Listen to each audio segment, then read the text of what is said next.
Christmas is significant because Christmas is typically a peak selling season for retailers and peak of purchase by consumers in many nations around the world.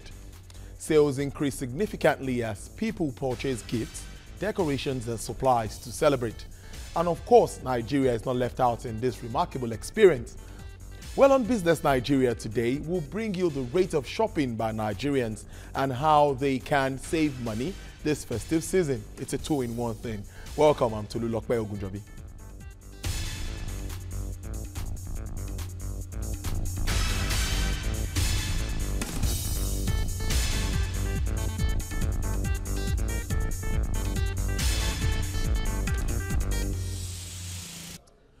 A warm welcome to you again. Now, it's few days to Christmas and prices of staple foods are continued to soar in Nigerian markets. Now, TVC News business crew went to some markets or visited a cross-section of markets across Lagos metropolis to feel the pulse of some consumers. These old layers, we saw it like 1,300, 1,400, 1,500, but now it's 2,000 naira each. And the white one, last year we sold it 3,200, now it's 4,000 naira. 2015 is more better than the 2016. You know, bag of rice was 8,000 naira per bag. Now at the rate of 19,000 naira. You know, the difference is much. Actually, it's not everybody can afford the money right now. Actually, some people are buying like 2 bags, 1 bag, 3 bags, but they cannot even afford half bag because for you to see how terrible things is now. The thing 2015, I buy fish, croaker, 13,000, 12,000, but now 25, 24. It's too much. The difference between the prices, you know, because as of last year, we sell kilo like 650, 700, but this year around 900. Well, everyone seems to be on the same page. That's with regards to the traders and also some buyers that just spoke ahead. You know, they talked about the increase in price, just like some reports that we also have that even turkey, chicken and other things, there's this sharp increase in prices. And, you know, Nigerians would definitely want to get some of these things at this time because it remains very important. Well, before I go further, let's join me via Skype. He's an economist and also a market analyst, Nemeka Obiareri. Nemeka, thank you for joining us again on Business Nigeria. My pleasure, Tolu. Yeah, and I also wish you compliments of the season.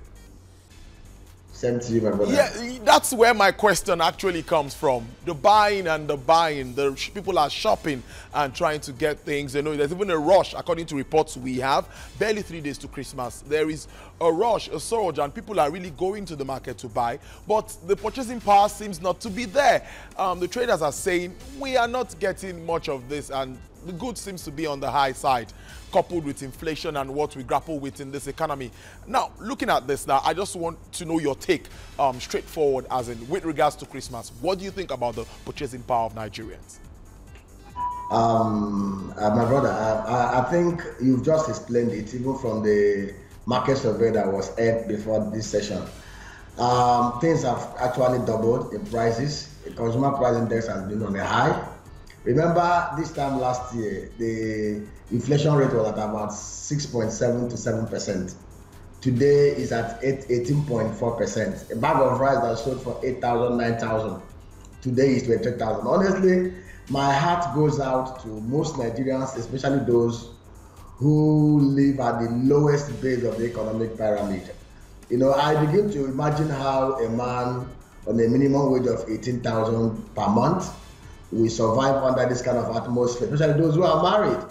You know, it's just a practical example. This afternoon, I sent somebody out, one of my domestic staff, to go and get me a carton of Andrea wine. And interestingly, something that I used to sell for 14,000 naira, today, he just called me and said, that is now 23,000. He wanted to buy 2 cartons. I told her, please do only 1 carton.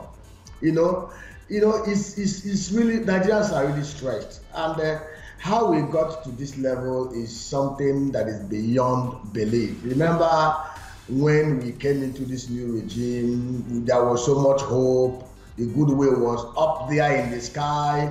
Nigerians felt that, wow, they've just arrived at El Dorado, paradise. Now, things are beyond our expectations. It is abysmally beyond our expectation. And this season, I'm sure most homes, I just did a satirical post and I said, anyone who cannot lay hand on a bag of rice can do with cocoyam. After all of them are kabal, but it's very funny. It sounded funny, people laughed over it, but I'm telling you, things are really, really there, out there. And hoping that things will be better in 2017, but 2016 is nothing to write home about. And I will also advise the consumers, people should be very, very mindful of that. After this Christmas, there's going to be January. School fees will need to be paid. New house rent will have to be paid.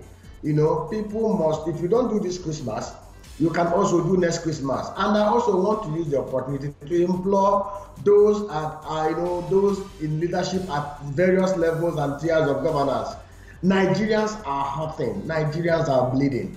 Whatever we can do to put this country out of the wood, we must do it. And we owe it as a responsibility to Nigerians to begin to tell us the truth. Yes, we are told that last quarter we'll get out of recession last quarter. December is the end of last quarter, and we are nowhere out of recession. In fact, the way it is looking, we are as if we are slipping into depression.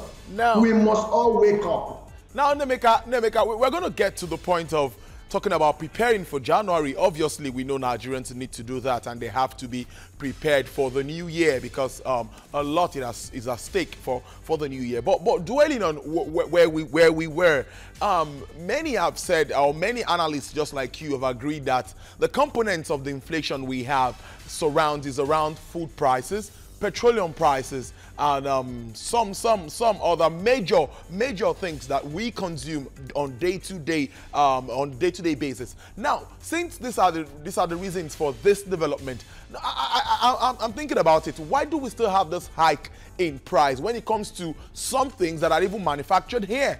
Why the hike? Is it like, where's that? We're not importing some of these things. I'm not talking about imported goods now. Now, some of these things which we breed here, like agricultural produce and all that, why the challenge?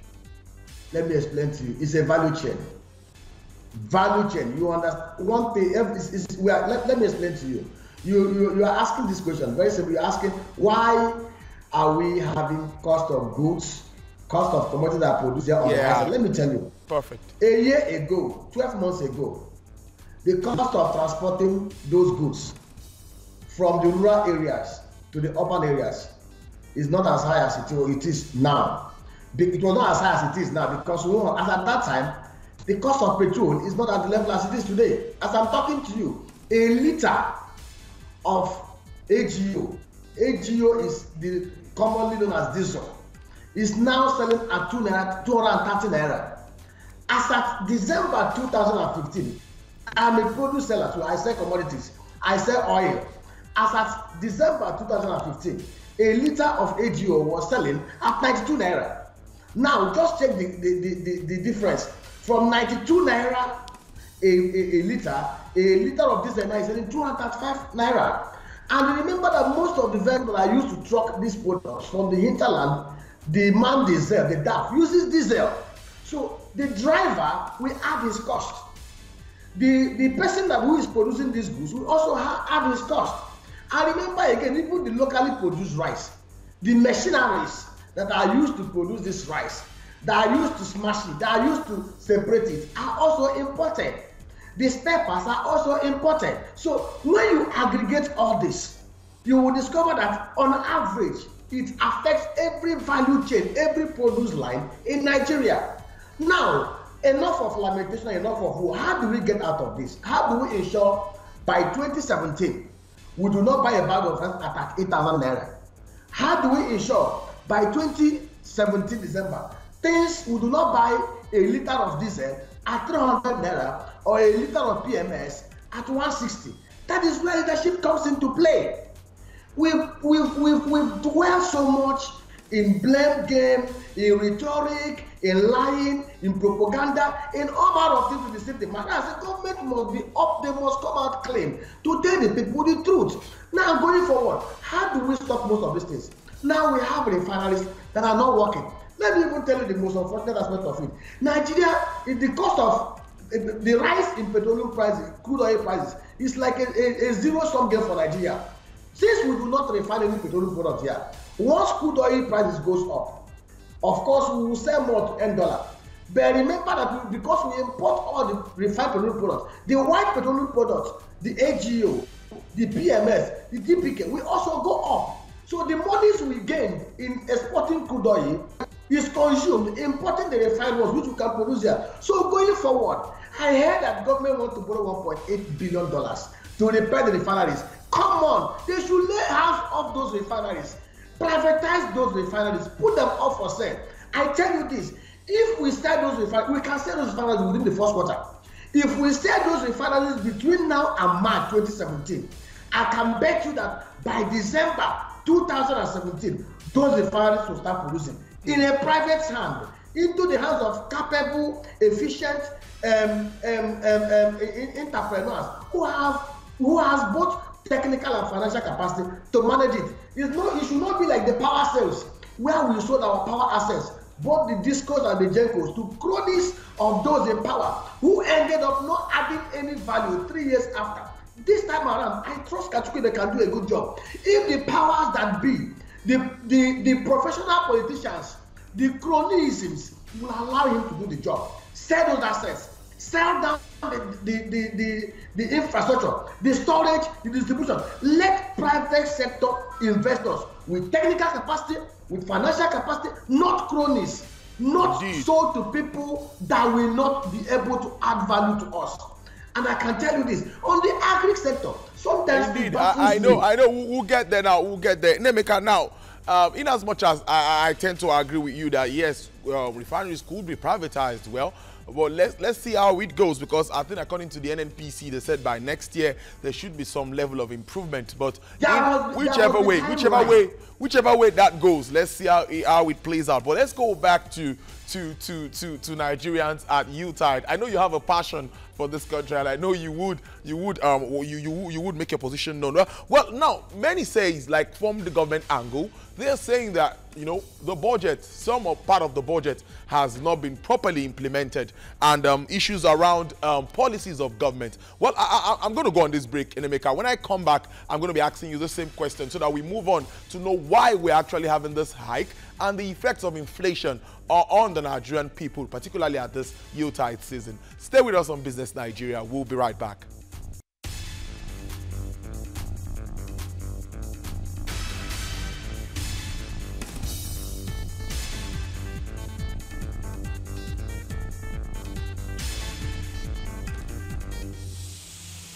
Thanks for staying with us. You're still watching Business Nigeria, and we are looking at issues surrounding the Christmas season and the buying and selling of goods, products, foodstuffs, and all of it at this very season. And I've had an economist and also a market analyst, or financial analyst too, Nemeka Onyeari, has been with me, and we've been putting this into perspective. And before we went on that break, I was talking about proper implementation of the 2016 budget, coupled with some policies with regards to the Ministry of Trade and Industry.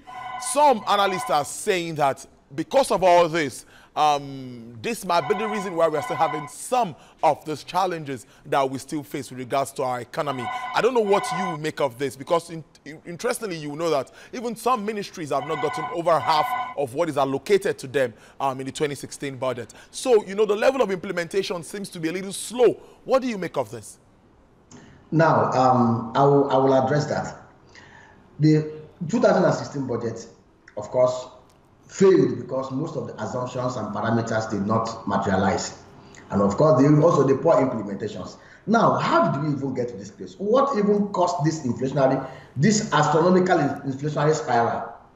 Last time the emir of Kano, Sanusi Lamido Sanusi, accused the federal government of overdrawing their portion at the central bank to up to about 4.97 trillion. For cramming out the private sector, who was supposed to actually add value. And they shouted him down. Government came up and gave us lies and told us stories to deceive those that they could easily deceive. Now ask yourself this question. When this government came into play, they said that they didn't meet any money in the treasury. Of course, the first thing this government did was to give out a bailout of almost about 536 billion naira to some state governors who were owing accumulated arrears of salary. Of course, what did they even do with their money? It is an obvious truth, which everybody knows, that some of these governors used allocations meant to those states to prosecute their electoral battles. They use those monies to buy votes. They use those monies to bribe people to vote for them, both at the primary and general election. Therefore, they did not have money to pay salaries. What this government did was, without even monitoring, without even good and thorough studies, disbursed 536 billion naira to these governors. And most of them diverted that money. ICPC even picked out certain governors. Till today, nothing came out of it. Just 2 months ago, a month ago, Senator Dimas Melaye also alerted Nigerians. We aren't even aware that this government got a refund from Paris Club of almost about $4 billion. And they shared this same money to governors to use to pay salaries. As I'm talking to you now, some state governors are owing as much as 2, 6, 8 months salary arrears. Pension arrears of almost about 3 years. They've not paid even the civil servant. They've diverted these monies. Now, even come and ask yourself this question. How was this even monies funded? These monies, there were no true dollar inflow into Nigeria. When we hear about Paris inflow, Paris Club inflow, somebody may erroneously assume that maybe Paris Club returned back $4 billion into Nigeria. No. What simply happened was that, remember that the Paris Club debt and most of the debt that Obasanjo paid off in 2002 were debts that were owed both by the federal government and state government. And of course, they were dipping money into the federation account before it was even shared to pay for these debts. And some governors came up and said, hey, these debts that you paid, we are federal government debts. We did not participate in these debts, so you must refund us portion of our money that was due to us, which was utilized to pay a debt we did not incur. What did the federal government of Nigeria do? Rather than using their own portion of the 52% allocation from FAC to sort out this, they went by way of way and means. Way and means simply means asking central bank to print more notes. And they did it and shared this money. Let me tell you what causes inflation. Inflation simply means few goods being chased by so much money. So we have monies being distributed not to create wealth, not to stimulate production, but to be consumed. And even the money that was supposed to be given to civil servants to stimulate consumption at a very dispersed level was diverted and hijacked by these governors. And they are those that they are working with, and nothing has been done about it. Let me ask you this question. When we talk about quantitative easing simply means government intervening, buying financial assets, trying to stimulate private sector production. Yeah. In Nigeria's own context, what financial assets, what assets were created with those monies? Nothing. Those monies were distributed, $536 billion in naira, plus another 1.28 trillion naira, which is $4 billion. Add it up, almost 2 trillion naira down the drain. No productive venture to show for it. And now down to agriculture. You ask yourself this question: why are we producing in Nigeria? The cost of food should actually be cheaper. Nigeria has a population of about 170 million people, a landmass of 938,000 square kilometers. Côte d'Ivoire has a landmass of less than 300,000 square kilometers. Côte d'Ivoire exports over $5 billion worth of cocoa seeds every year. Kenya has about 500 square kilometers of land. Kenya exports agri-product of almost about $2.3 billion a year. What do we export? Nothing. And we have an agri policy that is haphazard. Ask yourself this question: what does this stop us? The other day I read on paper that the military wants to set up branches in the military barracks. Is that how we want to grow? We have countries like Argentina, like Brazil, even South Africa here, exports over 1.9 million metric tons of beef every year. We do not produce. All our own cattle that brings to us is death, killings by terrorist herdsmen. Whereas we can actually organize our agri sector in such a way that if you give me the agri ministry, I tell you in 18 months, you will say a different thing. Because we are running out of time, and I would like you to get a word from you. You talked about planning properly for the new year. Fees will be paid, house rents will be paid, lots and lots of things need to be fixed in the new year. What will be your advice to Nigerians as we celebrate Christmas and the new year, so that they can even prepare for January? My advice to Nigeria that it must be low-key. Please, Christmas will not end with 2016. Don't kill yourself. Manage whatever you have now and pray very, very hard that God will touch our leaders to do the right things, to put round pegs in round hole, to stop cronyism and nepotism, and again start the process of overhauling and restructuring the whole architectural, physical, governance and political architecture of Nigeria to put Nigeria back in the right standing for us to develop. Pre-1966, this country was flying. We had a robust, autonomous constitutional structure. We have a robust fiscal structure. We have a robust governance structure that allowed each constitutional unit to grow at its own pace. We had the granite pyramid of the north, the cocoa of the west, and the palm oil of the south. Today, those things are dead. Everybody is fixated to the crude oil. If we go back to pre-1966 structure, reform our structures, amend our constitution, introduce resource control, fiscal federalism,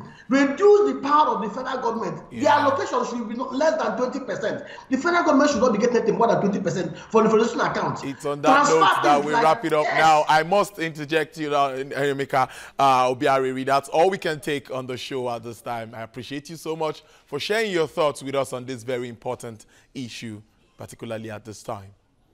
Thank you very much. Well, a lot has been said. Well, let's see how it goes. Well, we need to really prepare for the new year, actually, even as we do the buyings and also the buyings and the sellings. Well, crude oil prices stayed mixed in the global market on Wednesday. Now, the London market, the Brent crude trade takes the price tag of $55 per barrel. Interesting, as price improves by 33 cents in early trade. The OPEC basket price drops to $51 per barrel. Market watchers say that crude prices may tip upwards from January on the back of output quotes by major producers. Well, that's our package for you today on Business Nigeria. Join us again another time for more insightful topics and analysis. I am Tolulope Ogunjobi. I leave you with the figures of the exchange rates as it stands today. On behalf of the entire production crew, bye for now.